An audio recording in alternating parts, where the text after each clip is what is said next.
জামাতের যদি হিম্মত থাকে একটা উত্তর দিবে, পিআর হলে স্বতন্ত্র প্রার্থীরা কি বাঁকায় নির্বাচন করবে? যে ডক্টর শফিকুর রহমান তো সিলেটে জিতবে না, গণ অভ্যুত্থানে অংশই নেয়নি। যেদিন তাদেরকে নিষিদ্ধ করলো সেদিন থেকে মোড়ামুড়ি দিচ্ছে যে আমাদের উপর তো জ্বালা আসতেছে। শেখ হাসিনার পতন হলে আমার লাভ কি? বিএনপি ক্ষমতায় যাবে। অথচ এই পাল্লা পাল্লা দাঁড়ি পাল্লা গণ অভ্যুত্থানের আগে কোনোদিন স্লোগান দেয়নি তারা। ডক্টর তাহের ভাইয়ের অপরাধ ছিল উনি সবাইকে মাঠে নামতে বলছিলেন।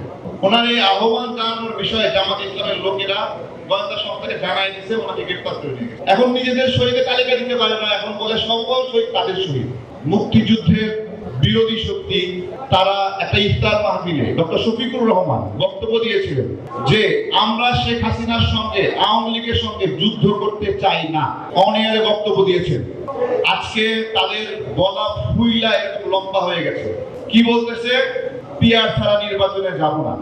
আমি তো বলছি জামাতে ইসলামকে একটা তালিকা করতে বলবো, এই গণ অভ্যুত্থানে তাদের কতজন জেলে ছিল।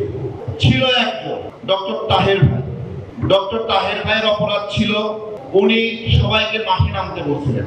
ওনার এই আহ্বান জানানোর বিষয়ে জামাত ইসলামের লোকেরা গোয়েন্দা সংস্থাকে জানাই দিচ্ছে, ওনাকে গ্রেফতার করে নিয়ে গেছে। আর কেউই ওইভাবে রিমার্কেবল কারো কোনো অবদান নাই। তারা আজকে গলাটা এইরকম লম্বা, আমাদের চেয়েও লম্বা করে বলে যে পিআর ছাড়া নির্বাচন চাই না। তারা বলছে এই জুলাইয়ের সকল শহীদ তাদের শহীদ। এখন নিজেদের শহীদের তালিকা দিতে পারে না, এখন বলে সকল শহীদ তাদের শহীদ। এগুলো হলো এক ধরনের ধুরন্ধর। এবং আরো কি করলো? শহীদদের পরিবারকে টাকা দিয়ে দিয়ে নিজেদের বলে একটা প্রচারের ব্যবস্থা করলো। ঠিক আছে, শহীদদের টাকা দিয়েছে ভালো, কিন্তু ঢাকা বিশ্ববিদ্যালয়ে যে একটা ওই যে পানির ফিল্টার লাগে, পানির ফিল্টার খাওয়ায়, ওরা ঢাকা বিশ্ববিদ্যালয়ের ছাত্রদেরকে ভালোবেসে খাওয়ায় নাকি ব্রেন ওয়াশ করার জন্য খাওয়ায়, এটা তো আমাদের বুঝতে হবে নাকি? এত ভালোবাসা। আমরা বলতে চাই যে গণতন্ত্রের বিরোধী শক্তিরা শক্তিশালী হচ্ছে, মুক্তিযুদ্ধের বিরোধী শক্তিরা শক্তিশালী হচ্ছে।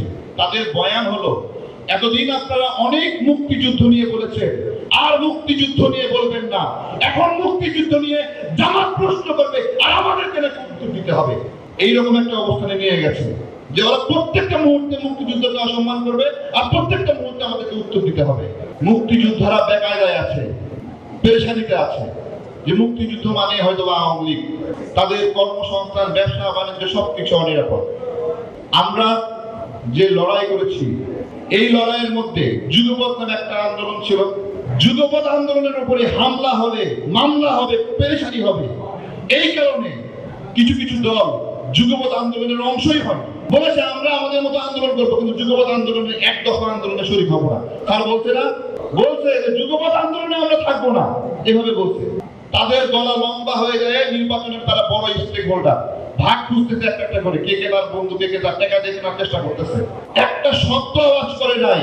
কেন আওয়াজ করে নাই? তারা আত্মবিশ্বাসী ছিল না। শেখ হাসিনার পতন যদি না হয়, বা শেখ হাসিনার পতন হলে আমার লাভ কি? বিএনপি ক্ষমতায় যাবে। দেখেন খুব সুচিন্তিত ভাবে গণ অভ্যুত্থানে অংশই নেয়নি। যেদিন তাদেরকে নিষিদ্ধ করলো সেদিন থেকে মোড়ামুড়ি দিচ্ছে যে আমাদের উপর তো জ্বালা আসতেছে। এরা পর্যন্ত আসেনি। আজকে তারা নির্বাচনে গলা ফুলায় বলতেছে পিআর না হলে নির্বাচনে যাব না। জামাতের যদি হিম্মত থাকে একটা উত্তর দিবে, পিআর হলে স্বতন্ত্র প্রার্থীরা কি বাঁকায় নির্বাচন করবে? দেখ, রাজনৈতিক দলগুলো তো তাদের মতো করে লড়াই করে, তাদের অধিকার নিয়ে কাজ করে। স্বতন্ত্র প্রার্থী হলো জনগণের অধিকার, যে রাজনীতি করে না, কিন্তু নিজের থেকে একটা নিজের মতো করে নির্বাচন করবে। জনগণ ভালোবাসলে সংসদে পাঠাবে। এইভাবে অনেক ডাক্তার সংসদে যায়, অনেক শিক্ষক সংসদে যায়, অনেক আলেম যায়, অনেক সমাজসেবক যায়। পিআর এর মাধ্যমে এই স্বতন্ত্র প্রার্থীদের ভাগ্যে কি হবে বলতে পারবে? তার মানে দলীয় খানাদানা শক্তিশালী করার জন্য জনগণের খানা কাইরে দিতে চায়। এটাই হলো পিআর। তো পিআর নিয়ে ভালো ব্যাখ্যা দিতে পারছে না। পিআর নিয়ে সবচেয়ে দুর্বল ব্যাখ্যা দেয় টাকা লেনদেন হবে না। পিআর হলে যেটা হবে সেটা ওই দলের সভাপতি এবং সাধারণ সম্পাদক রাতারাতি কোটিপতি হয়ে যাবে। প্রশ্ন করেছিলাম যে ডক্টর শফিকুর রহমান তো সিলেটে জিতবে না, তাহের ভাই তো চট্টগ্রামে জিতবে না, কিন্তু জামাতের অনেক ভালো মানুষ আছে যারা তাহের ভাইয়ের চেয়েও ভোট বেশি পাবে।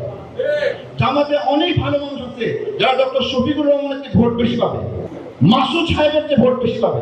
শুধুমাত্র দলের লাভের জন্য জনগণের অধিকার কেড়ে নিতে চায়। জনগণের জনপ্রতিনিধি নির্বাচিত করার অধিকার চায়, সেইটা তারা কে নিতে চায়। কি বলে? তাদের দাড়ি পাল্লা দাড়ি পাল্লা, এইটা ডিক্লেয়ার হয়ে গেল। অথচ এই পাল্লা দাড়ি পাল্লা গণঅভ্যুত্থানের আগে কোনোদিন স্লোগান দেয়নি তারা। এখন তারা পাথর দিয়ে মানুষ খুন হয়েছে, তার মধ্যে ঢুকিয়ে দেয় পাল্লা দাড়ি পাল্লা। নুনের উপরে হামলা হয়েছে, ছেলের মিছিলের মধ্যে ঢুকিয়ে দেয় পাল্লা দাড়ি পাল্লা। তো এইগুলো আপনাদেরকে আলোচনা করতে হবে প্রিয় ভাইরা। গণঅভ্যুত্থানের সত্যিকারের স্টেক হোল্ডার যারা, অধিকার ছাড়া যাবে না। যদি আমাদের ভোটাধিকার নষ্ট করতে চাই, আমরা সকল কারাবন্দী যারা আছে এক পাশে দাঁড়ায় যাবো।